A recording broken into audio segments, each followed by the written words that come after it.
ನಮಸ್ಕಾರ ಸ್ನೇಹಿತರೆ, ನಮ್ಮ ನಂಬಿಕೆಗೆ ಸ್ವಾಗತ ಸುಸ್ವಾಗತ. ಸ್ನೇಹಿತರೆ, ಕರ್ಣ ಮತ್ತು ದುರ್ಯೋಧನನ ಸ್ನೇಹ ಎಂಥದ್ದು ಅನ್ನೋದು ಇಬ್ಬರು ಬದುಕಿರುವವರೆಗೂ ನಡೆದ ಘಟನೆಗಳೇ ಸಾಕ್ಷಿ. ದುರ್ಯೋಧನ ಕರ್ಣನನ್ನ ನಂಬಿ ಕೂತಿದ್ದ. ಕರ್ಣನೆಂದರೆ ಅವನಿಗೆ ನೂರಾನೆ ಬಲ. ಅದೇ ಕರ್ಣನಿಗೂ ಕೂಡ ದುರ್ಯೋಧನನೆಂದರೆ ಸ್ವಾಮಿನಿಷ್ಠೆ. ತನ್ನ ಪ್ರಾಣವನ್ನೇ ದುರ್ಯೋಧನನಿಗಾಗಿ ಮೀಸಲಿಟ್ಟಿದ್ದ ಮಹಾನ್ ತ್ಯಾಗಿ ಆತ. ಆ ಒಂದು ಸನ್ನಿವೇಶ ಇಬ್ಬರ ಗೆಳೆತನದ ಬಗ್ಗೆ ನಮ್ಮೊಳಗೆ ಒಂದು ಲೋಕವನ್ನೇ ಸೃಷ್ಟಿಸಿಬಿಡುತ್ತೆ. ಸ್ನೇಹವೆಂದರೆ ಹೀಗಿರಬೇಕು ಅನ್ನೋ ವಿಶ್ವಾಸ ಮೂಡುತ್ತೆ. ಬನ್ನಿ ಹಾಗಿದ್ರೆ ಆ ಅಪ್ರತಿಮ ಸ್ನೇಹಿತರ ಆ ನೋವಿನ ಸಂದರ್ಭ ಹೇಗಿತ್ತು ಅನ್ನೋದನ್ನ ಘಟನೆ ಸಮೇತ ವಿವರಿಸ್ತೇನೆ. ಅದಕ್ಕೂ ಮುನ್ನ ನಮ್ಮ ನಂಬಿಕೆಗೆ ನಿಮ್ಮ ಬೆಂಬಲವಿರಲಿ.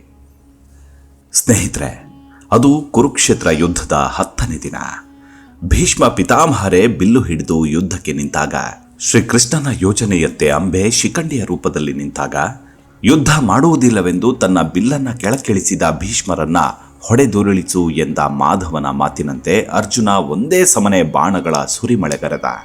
ಮೈ ಗುರುತೇ ಸಿಗದಂತೆ ನಾಟಿಕೊಂಡಿದ್ದ ಬಾಣಗಳಿಂದ ಭೀಷ್ಮನು ನೆಲಕ್ಕೆ ಬೀಳಲಿಲ್ಲ. ಅರ್ಜುನನ ಬಾಣಗಳು ಅವರನ್ನ ಭೂಸ್ಪರ್ಶ ಮಾಡುವುದನ್ನು ತಪ್ಪಿಸಿದವು. ಶರಶಯ್ಯೆಯಲ್ಲಿ ವಿರೋಚಿತವಾಗಿ ಭೀಷ್ಮನು ಒರಗಿದ. ಆಗಲೇ ಅನ್ಯ ಲೋಕದವನಂತೆ ಕಾಣುತ್ತಿದ್ದ ಆತನ ಮೇಲೆ ದೇವತೆಗಳು ಮಳೆಗರೆದರು.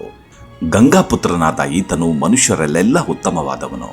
ಸೂರ್ಯನು ದಕ್ಷಿಣಾಯನದಲ್ಲಿರುವಾಗ ಇಂಥವನು ಸಾಯುವುದುಂಟೆ ಎಂದು ದೇವತೆಗಳೆಲ್ಲರೂ ಕೇಳಿದಂತಾಯಿತು. ಭೀಷ್ಮನು ನಗುತ್ತಾ ಹೇಳ್ತಾನೆ, ದೇವವ್ರತನು ಬಿದ್ದಿರುವನಷ್ಟೇ ಹೊರತು ಸತ್ತಿಲ್ಲ. ಉತ್ತರಾಯಣ ಬರುವವರೆಗೂ ಈ ದೇಹದಿಂದ ಪ್ರಾಣ ಹೋಗದಂತೆ ಕಾಯ್ದುಕೊಂಡಿರುತ್ತೇನೆ ಎಂದು ಉತ್ತರಿಸಿದ. ಗಂಗೆಯು ಮಗನನ್ನ ಸ್ವಾಗತಿಸುವುದಕ್ಕೆಂದು ಋಷಿಗಳನ್ನು ಕಳುಹಿಸಿದ್ಲು. ಹಂಸ ರೂಪದಲ್ಲಿ ಬಂದ ಅವರು ಇವನನ್ನ ಸುತ್ತಿ ಹಾರಲಾರಂಭಿಸಿದ್ರು.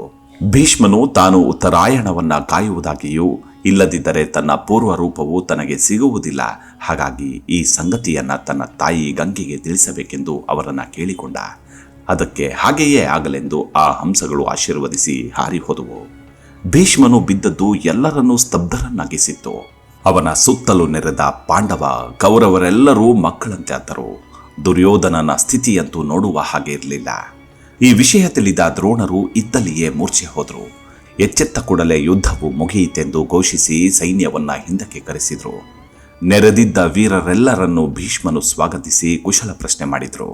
ಮಾತನಾಡುವುದಕ್ಕೆ ಮೊದಲು ನನ್ನ ತಲೆಯು ತೂಗುತ್ತಿದೆ, ಅದಕ್ಕೊಂದು ಆಧಾರ ಬೇಕು ಎಂದಾಗ ಎಲ್ಲರೂ ಓಡಿ ಹೋಗಿ ಒಬ್ಬೊಬ್ಬರು ಒಂದೊಂದು ರಾಜಯೋಗ್ಯವಾದ ತಲೆದಿಂಬನ ತಂದರು. ಭೀಷ್ಮನು ಇವೆಲ್ಲ ಮನೆಯಲ್ಲಿ ಮಲಗುವುದಕ್ಕಾಯಿತು ಎಂದರು. ಆಗ ಅರ್ಜುನನು ಅಜ್ಜನಿಗೆ ನಮಸ್ಕರಿಸಿ ಕಣ್ಣೀರಿಡುತ್ತಾ ಭೂಮಿಗೆ 3 ಬಾಣಗಳನ್ನ ತಲೆಯ ಭಾಗದಲ್ಲಿ ನಾಟುವಂತೆ ಹೊಡೆದ. ಅಜ್ಜನ ತಲೆಗೆ ಅವುಗಳ ಆಧಾರವನ್ನು ಕೊಟ್ಟ. ಭೀಷ್ಮನು ಕಷ್ಟದಿಂದ ನಗುತ್ತಾ, ನನ್ನ ಈಗಿನ ಹಾಸಿಗೆಗೆ ಇದು ಸರಿಯಾದ ದಿಂಬು. ಇದೇ ಕ್ಷತ್ರಿಯನಿಗೆ ಯೋಗ್ಯವಾದದ್ದು. ಮಕ್ಕಳೇ, ನಾನೀಗ ರಣರಂಗದಲ್ಲಿ ಬಿದ್ದಿರುವೆ. ಶರಗಳೇ ನನಗೆ ಶಯ್ಯೆಯಾಗಿವೆ. ಉತ್ತರಾಯಣ ಬರುವುದನ್ನೇ ಕಾದಿದ್ದು ನಾನು ಪ್ರಾಣ ಬಿಡುತ್ತೇನೆ. ಅಲ್ಲಿಯವರೆಗೂ ನಿರಾತಂಕವಾಗಿ ಸೂರ್ಯೋಪಾಸನೆ ಮಾಡುತ್ತಿರಲು ಅನುಕೂಲವಾಗುವಂತೆ ನನ್ನ ಸುತ್ತಲೂ ಕಂದಕವೊಂದನ್ನು ತೊಡಿಸಿ. ನನಗೆ ಯಾವ ಔಷಧೋಪಚಾರಗಳು ಬೇಡ. ಭೂಸ್ಪರ್ಶ ಮಾಡದೆ ಶರಶಯ್ಯೆಯ ಮೇಲೆಯೇ ಕಾಲ ಕಳೆಯುತ್ತೇನೆ.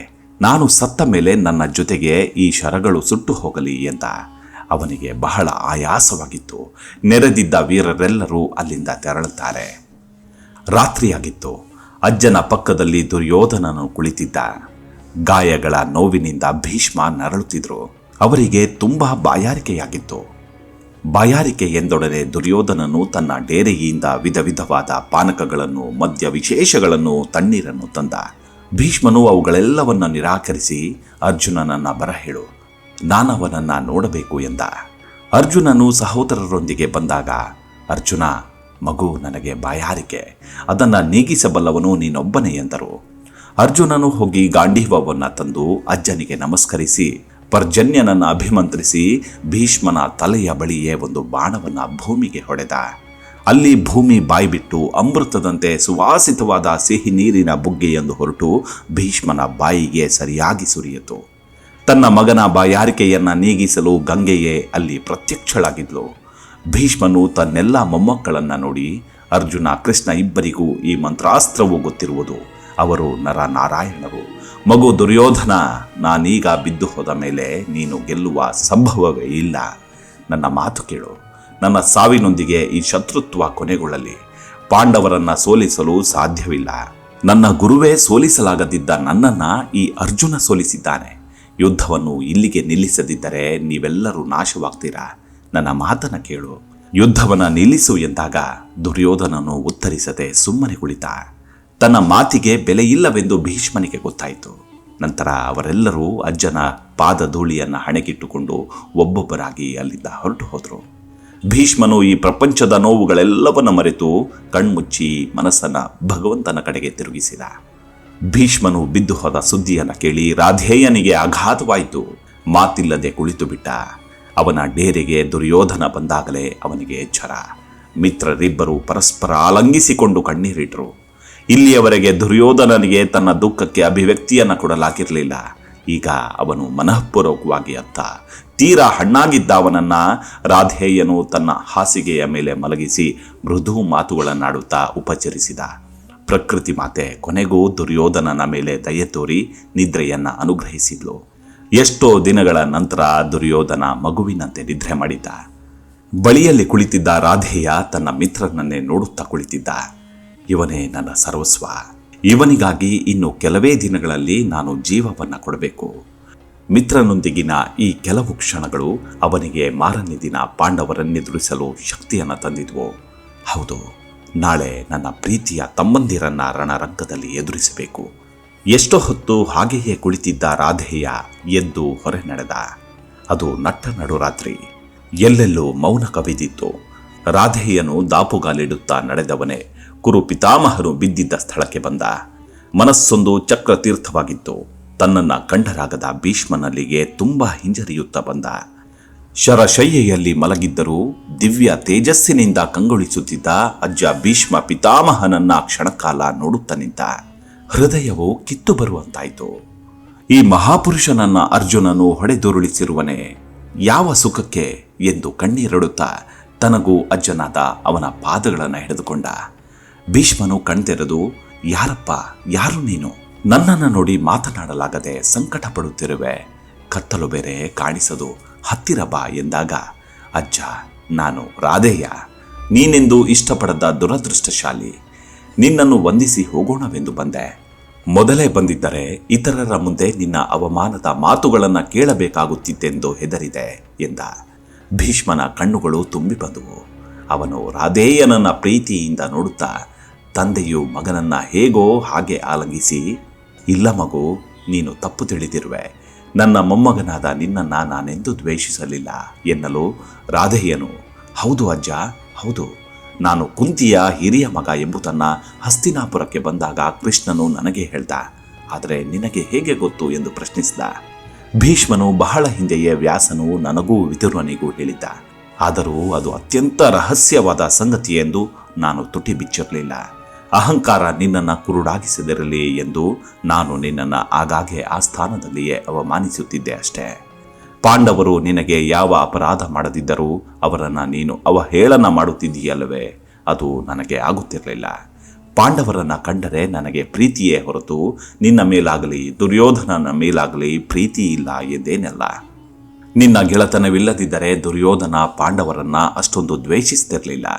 ನಾನು ಒರಟಾಗಿ ಮಾತನಾಡಿ ನಿನ್ನನ್ನು ನೋಯಿಸಿದ್ದರೆ ದಯವಿಟ್ಟು ಕ್ಷಮಿಸಿಬಿಡು ಮಗು. ನೀನು ಶೂರನೆಂದು, ಮಹಾದಾನಿಯೆಂದು, ಧನುರ್ವಿದ್ಯೆಯಲ್ಲಿ ನಿನಗೆ ಸರಿ ಸಮಾನರಿಲ್ಲವೆಂದು ನನಗೆ ಗೊತ್ತು. ನೀನು ನಿಜವಾಗಿ ದೊಡ್ಡವನು, ಸತ್ಯವಂತ, ಸೂರ್ಯನಂತೆ ತೇಜಸ್ವಿ. ಆದರೆ ವಿಧಿ ನಿನ್ನನ್ನು ಕರುಣಿಸಲಿಲ್ಲ. ದೇವರಿಚ್ಛೆ ಏನಿರುವುದು? ನೀನು ಪಾಂಡವರ ಹಿರಿಯಣ್ಣ. ಅವರ ಕಡೆಗೆ ಹೋದರೆ ನನಗೆ ತುಂಬ ಸಂತೋಷವಾಗುವುದು. ಹಾಗೆ ಮಾಡಿದರೆ ಈ ಯುದ್ಧವೂ ನಿಲ್ಲತ್ತೆ. ನಾನೊಬ್ಬ ಸಾಯುತ್ತಿರುವುದೇ ಸಾಕು.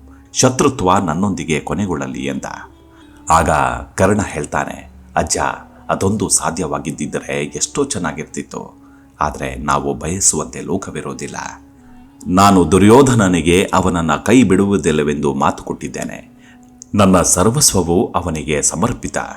ನನ್ನ ಮನಸ್ಸಿನಲ್ಲಿರುವವನು ಅವನೊಬ್ಬನೇ. ಅವನಿಗಾಗಿಯೇ ನಾನು ಸಾಯುತ್ತೇನೆ. ನನ್ನ ಮೇಲೆ ನಂಬಿಕೆ ಇಟ್ಟೆ ಅವರು ಇಲ್ಲಿವರೆಗೆ ಬಂದಿರುವಾಗ ಅವನನ್ನು ಈಗ ಹೇಗೆ ಕೈ ಬಿಡಲಿ? ಮನುಷ್ಯನೊಬ್ಬನನ್ನು ನಾಶ ಮಾಡುವುದಕ್ಕೆ ವಿಧಿ ಪಣ ತೊಟ್ಟಿರುವಾಗ ಏನು ತಾನೇ ಮಾಡಲು ಸಾಧ್ಯ? ನಾನು ಪ್ರೀತಿಸುವ ಪಾಂಡವರ ಮೇಲೆ ಹೋರಾಡುತ್ತಾ ನನ್ನ ನಾಶಕ್ಕೆ ನಾನೇ ಕಾರಣನಾಗಬೇಕಾಗಿದೆ.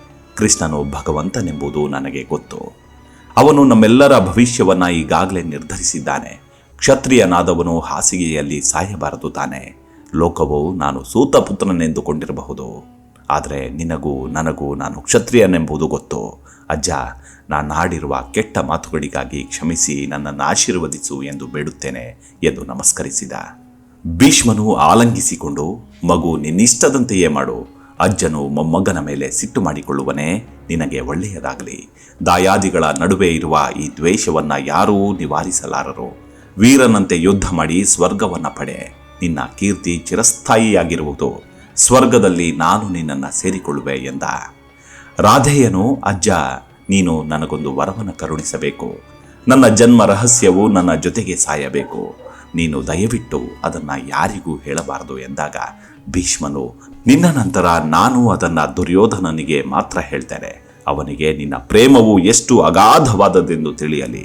ಆದರೆ ಹೆದರಬೇಡ, ಅವನು ಅದನ್ನು ಯಾರಿಗೂ ಹೇಳದಂತೆ ನೋಡಿಕೊಳ್ಳುವೆ ಎಂದ. ನಂತರ ರಾಧೇಯನನ್ನು ಮಗದೊಮ್ಮೆ ಆಲಂಗಿಸಿ ಬೀಳ್ಕೊಟ್ಟ. ರಾಧೇಯ ದುರುದುರು ನಡೆದು ತನ್ನ ಡೇರೆಗೆ ಬಂದ.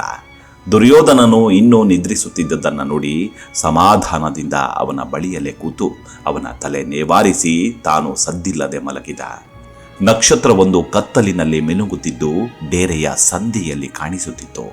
ಅದನ್ನೇ ತುಂಬ ಹೊತ್ತು ನೋಡುತ್ತಿದ್ದ ಕರ್ಣ ಅಜ್ಜನೊಂದಿಗೆ ಮಾತನಾಡಿದ ಮೇಲೆ ಹೃದಯದಿಂದ ಮುಳ್ಳೊಂದು ಹೊರಕ್ಕೆ ತೆಗೆದಷ್ಟು ಆರಾಮವಾಗಿತ್ತು.